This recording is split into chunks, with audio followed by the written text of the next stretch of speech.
Friends, my name is Chris Elliott. I'd like to welcome you to this latest video review of the British Resident Society Phase 2 lobbying campaign that was presented at their annual general meeting, which was held at the MC Palace Hotel on Saturday, 27th of May 2023. And I apologise that in spending time preparing this very important video, I've not been able to publish some other news and reviews through CyprusScene. So, the campaign is to press the UK government to accept that they have been discriminating against British citizens and others living in the Turkish Republic of Northern Cyprus and to treat them fairly in the future. So, back to the video where you will see Hakan Redif outlining the progress of the BRS lobbying campaign so far, which is followed by the Phase 2 presentation by BRS President Peter Wilkins, who talks about the news section of the lobbying campaign, which is now underway, and he asks for all citizens who are able to take part to do so in this very important campaign. I'll be presenting to you some information about our lobbying campaign, some background information. And then when I'm finished, Pete Wilkins will continue with some more exciting nitty-gritty information about the outcome of our lobbying campaign so far. And then once we've finished, we think it's fair to offer a question and answer session if there's anything that needs to be asked. Okay, so it's just the first slide that can't be seen. Basically, I put up a picture of a jigsaw puzzle, a 1,000-piece jigsaw puzzle. Why I did that? Well, sometimes lobbying can feel like that. It's where to start. So the idea behind that was to just demonstrate that sometimes you're searching for the four corners just to be able to get a grip on something, to start from somewhere. I was thinking of whether to put a brick wall. Sometimes that feels more appropriate when it comes to lobbying. But what helped me immensely was to substitute the word lobbying for influencing. Who do we need to influence to get to where we want to get in order to achieve our final aims? Okay, so who's listening to us and who can help? If we take these one by one, the TRNC presidency is wholly supportive of what we are doing. However, they have their own lobbying approach, quite understandably, and their approach, again quite understandably, is political. We made a commitment at the outset that our campaign is not political and will be based on humanitarian issues. The TRNC Foreign Office is in the same position. Whilst they're supportive of what we do, what they can actually do to help us is somewhat limited. Yes, they have a representative office in London. They're there to support Turkish Cypriot people in the UK. They're there to support British people, the Brits, if they need travel information or visa issues or residency issues. But in terms of lobbying, getting to the right people at the right time, their hands are pretty much tied, and therefore our reliance on them is somewhat limited. The main group of people who can help us on this journey are the civil society groups in the UK. They're a disparate bunch, but sometimes they do come under an umbrella organisation, and in effect they do have the common aim of alleviating the discrimination that we face as either Turkish Cypriots or the British residing in Northern Cyprus. But in terms of a communication tool, if there are any messages that we need to convey out in England, they are the group who can help us the most. What we're trying to achieve is reach out to what we believe to be about between 10 to 15,000 British nationals who reside in the TRNC. Obviously we have our members, and I think Julia mentioned was about 2,600. So there's another 7,500 to 10,000 Brits out there who we need to get messages to across. I'd like to take this opportunity to personally thank CyprusScene and Cyprus Today, who have been supportive of our campaign to date and are supporting us along the way in conveying any messages that we need to get out there. There are a small number of TRNC businesses who are offering to help. What they've told us in the past is that they've done lobbying before.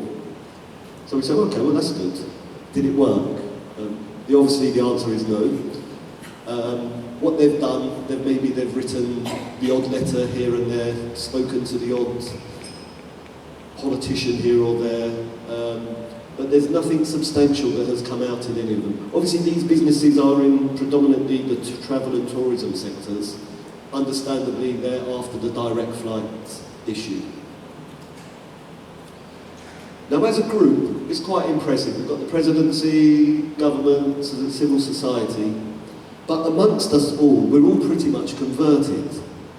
Amongst us, no one is denying that we don't believe that Turkish Cypriots or the British in Northern Cyprus are not discriminated against, are not represented.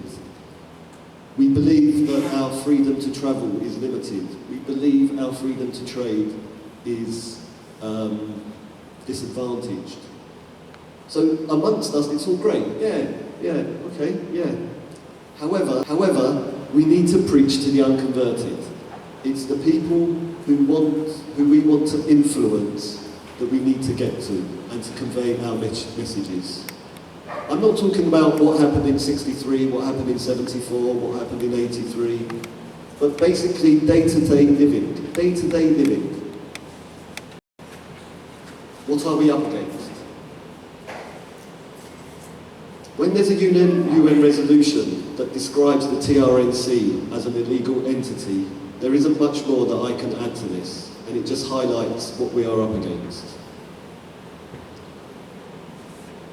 We know that the Republic of Cyprus is a member of the EU, and we know that the EU is a very close-knit community, so it's safe to assume that whatever the Republic of Cyprus want from its EU colleagues, they're likely to get the full support of it.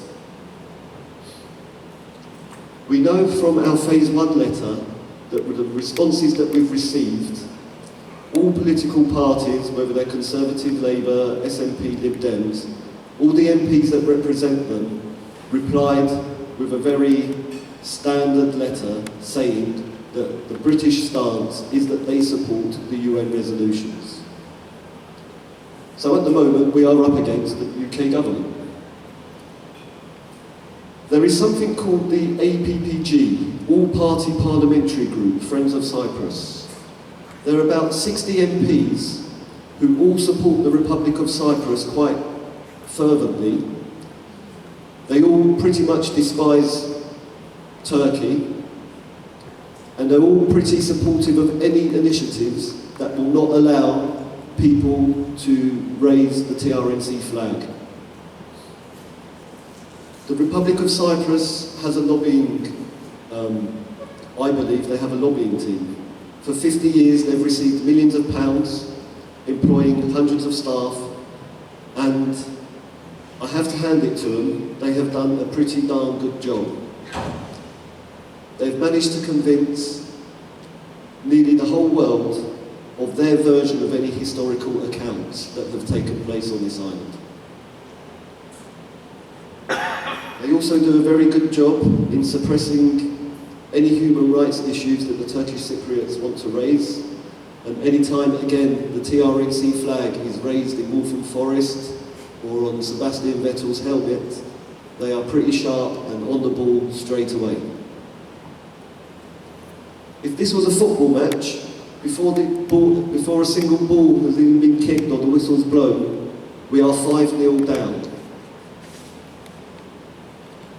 So what are we trying to achieve? We're trying to achieve awareness. Whose awareness? Well, the UK's MPs. Remember, the Cyprus issue has been ongoing for 50, 60, 70 years.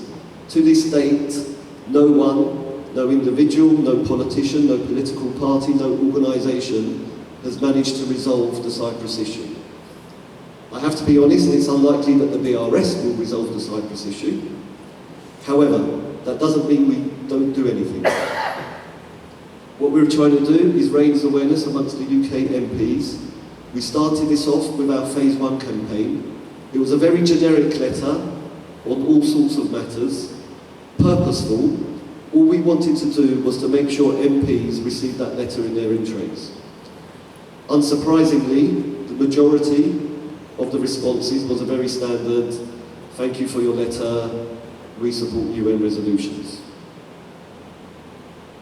But that's not the point. The point is, we have to do some preliminary work in order for people to take notice of us. You cannot just go straight for the jugular. There's no point us writing to, at the time it was Boris, and then it was Liz, and now it's Rishi. I think it's still Rishi. There's no point us writing to them at this moment in time to say, oh, dear Rishi, can you recognise TRNC? Or, dear Rishi, there's 15,000 Brits in the UK, can you help us? We need to do some preliminary work, we need to put the groundwork in, and now that's why Pete will cover most of that detail in a few minutes' time. We believe we can get to the UK government, and we believe that they will be interested in listening to what we have to say. They are, to some people, still a guarantor power on this island. They have vested interests on both sides of the 8 Green Line. They tell us continuously that they support free and fair values. They tell us continuously that Brexit has led to them being a lot more independent in their thinking. There's about 300,000 Turkish Cypriots in the UK, British Turkish Cypriots, generation after generation since the 40s and 50s. Politicians, believe it or not, MPs sometimes want to be re-elected. They know that ignoring 300,000 people is a risk they may want to take. It all depends on how many Greek Cypriots they have in their constituencies and who shouts the loudest. But to sum up this slide, we believe that eventually the UK government will take notice. I'm not saying we'll resolve all our issues, but we'll take notice and listen to the British nationals living in the TRNC. Let's remember that it's likely to be a general election in the UK within the next 18 months. And elections do strange things to strange people.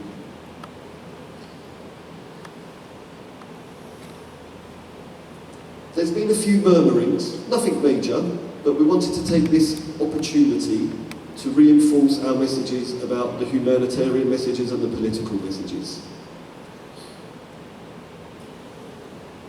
Personally, I think there's a thin blue line between the two, and there's literally a thin blue line between the two.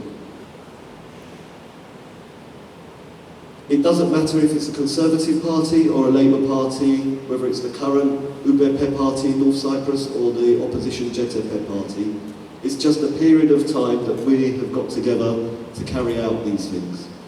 We have in our communication referenced several times successive governments, so we're not isolating Conservatives. It just so happens that they're here at this moment in time. We are not supporting any political party, and no political party is supporting us. Having said all that, I'll be foolish to stand here and say there are no political issues in what we are doing. As you can see, I believe any reference to 2 states, bi-zonal, bi-communal, one Cyprus, is all political. If we're talking about discrimination, it's humanitarian. Maybe it can be political. It depends on who you're having the discussion with and when. If it appears sometimes that in our correspondence or communication we are sounding political, I apologise for that now. But let me just give you an example. If you're a supporter of a 2-state solution, you'll also probably, I'm assuming, support issues of discrimination, travel, trade, international participation. If you're a supporter of a bi-zonal, bi-communal solution, I would find it hard to believe that you wouldn't want issues of discrimination to be resolved. If someone offered that person the chance to fly directly from London to Airja, do you think they would say, no, no, no, I want to fly from Lanka? If there was a McDonald's on Guinea High Street tomorrow, do you think they would say, no, no, no, I only want to go to a McDonald's that has a franchise from the Republic of Cyprus? If those people had children, grandchildren, who were talented, aspiring, and was, for example, good enough to play sport at an international level, do you think they'll say, no, no, no, I won't allow them, I'll only allow it when the Republic of Cyprus is won? I don't think so. Again, talking about 63, 74, all historical events, sometimes it's humanitarian, sometimes it might come across as political. Like I said, it's a thin blue line. I wouldn't put too much emphasis on that at the moment, because, as you can see, the way we're progressing, we want to focus on the discriminatory issues of representation. Does the UK government represent the British in Northern Cyprus adequately, fairly? We want to bang the drum about travel, trade and health access. And now I'll pass to my colleague Pete, and he can fill you in with some other details. Thank you.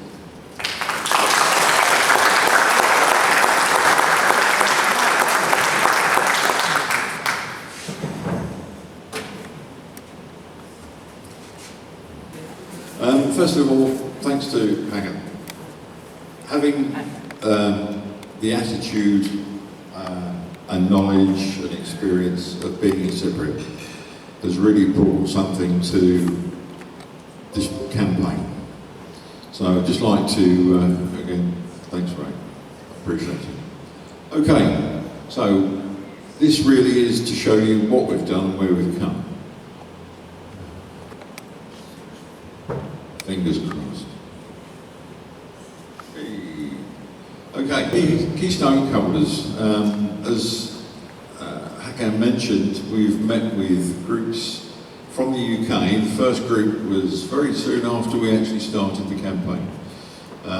Embargo Young Turkish Cypriots, and you will have seen posts that I've put up on Facebook from these groups, and they are purely historical. I mean, we don't, as Hakan has tried to explain, we don't take sides. It's just that they're very good at putting up presentations which show the history. We enlisted the help of the other UK-based groups. We've met with reps of Cyprus Paradise, the Hoteliers and Tour Operators Association, and they've said that they will help us, and if we need, it can be financial as well. About 6 months ago, a group were formed called Freedom and Fairness, and they are actually a lobbying company, or a lobbying group, should I say, that has been set up to help freedom and fairness for the TRNC. And they're very, very active, talking to MPs and other groups, trying to get things done on our behalf. And what you will have seen, we did a survey to start with. 95% of the members that took the survey, which was just over 1,000 people, wanted the BRS to support this campaign. It's never been political in our eyes. We've always focused totally on the humanitarian side, and as I think Hakan's explained that very well. It was agreed that a letter writing campaign would be the initial process that we... Okay, so campaign, as I said, never been political, letter writing. Our webmaster that you saw earlier designed a program on a system which allows not only members but non-members to go on and actually send a letter to an MP, and that was very successful.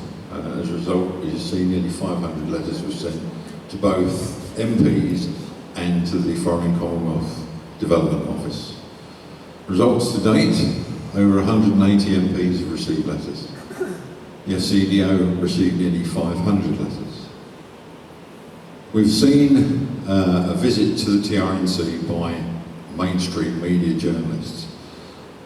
We were very lucky to be able to meet these guys. They were interested in what we had to say, however, they had their own sort of agendas and their own questions that they wanted to fulfil, and unfortunately it didn't always come across as we'd hoped. However, we were then visited by 3 serving MPs and 2 members of the House of Lords. That was a totally different experience.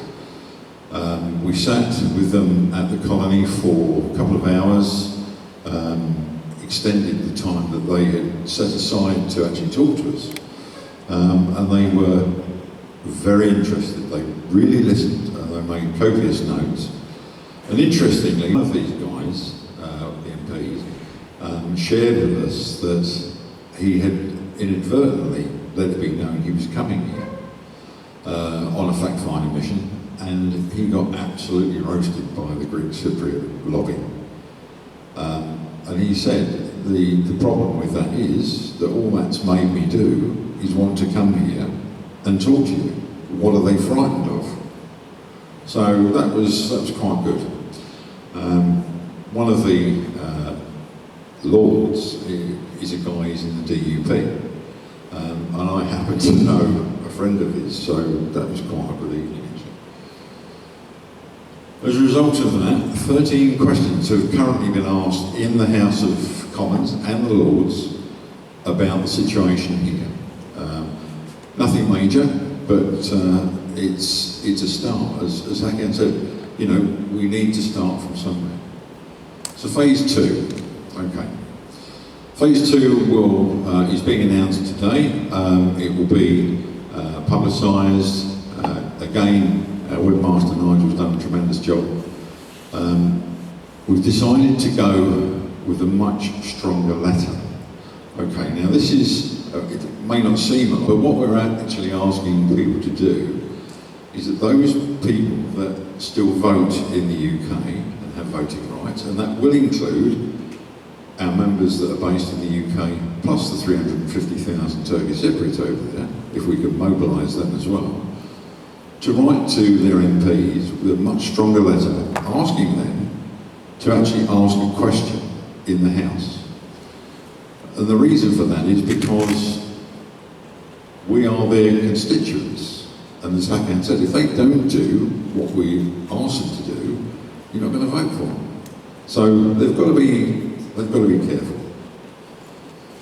We've agreed that we believe the key concerns travel, medical, cost of imported goods, support for the government, and inherent discrimination of anyone living in the TRNC are the main areas of discrimination that we mentioned earlier.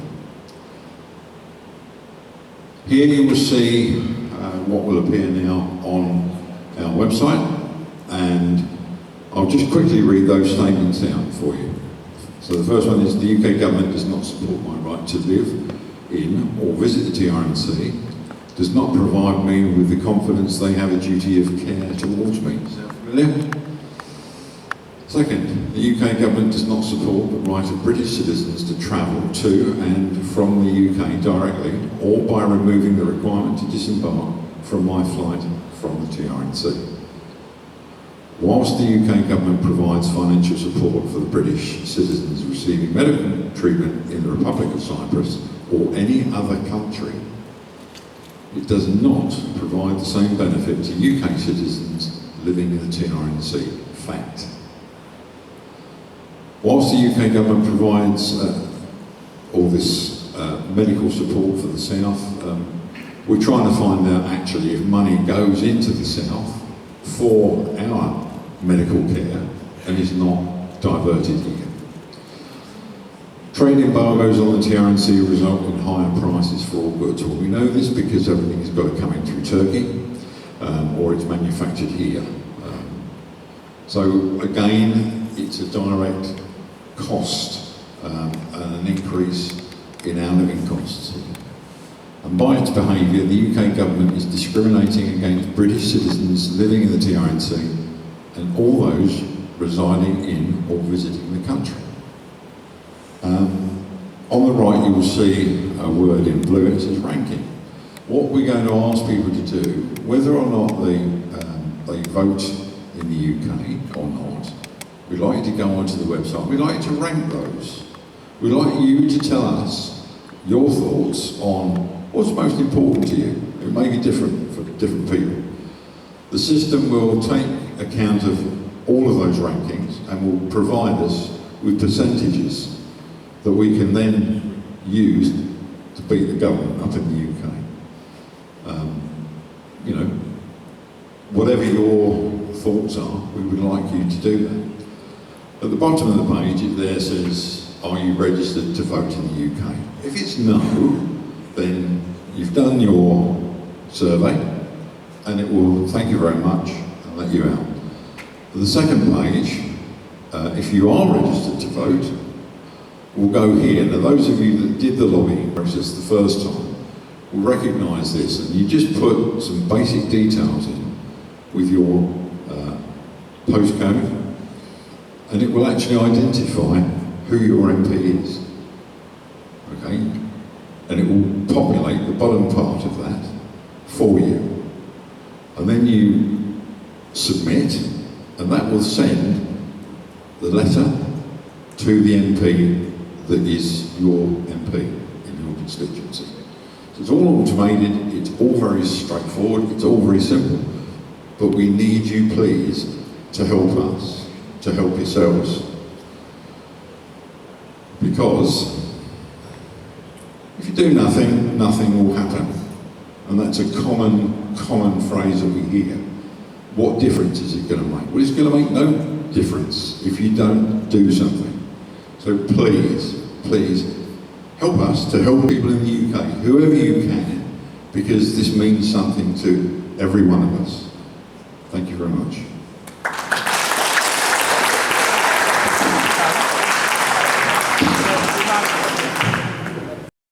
This video was somewhat lengthy, but its content and aims is most important, and the UK government, who have a duty of care for the British citizens living in or travelling to the Turkish Republic and Northern Cyprus, cannot be allowed to continue with their policy of discrimination. Surely they have and will continue to say there are red lines they cannot cross to give support. So we've invited Peter Wilkins and Hakim Reddy to join us for a further group discussion video about the questions and answers on the Phase 2 lobbying campaign. I suspect we may discover more reasons why the UK government are unwilling to live up to their responsibility as a guarantor of the Republic of Cyprus agreement that would see the Turkish Cyprus and Greek Cypriots sharing future governance of Cyprus, which the Turkish Cypriots were expelled from the newly formed government by Greek Cypriots following attempts of ethnic cleansing of Turkish Cypriots and atrocities with Greece.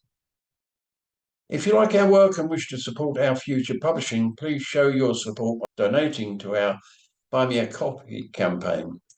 Thank you and goodbye.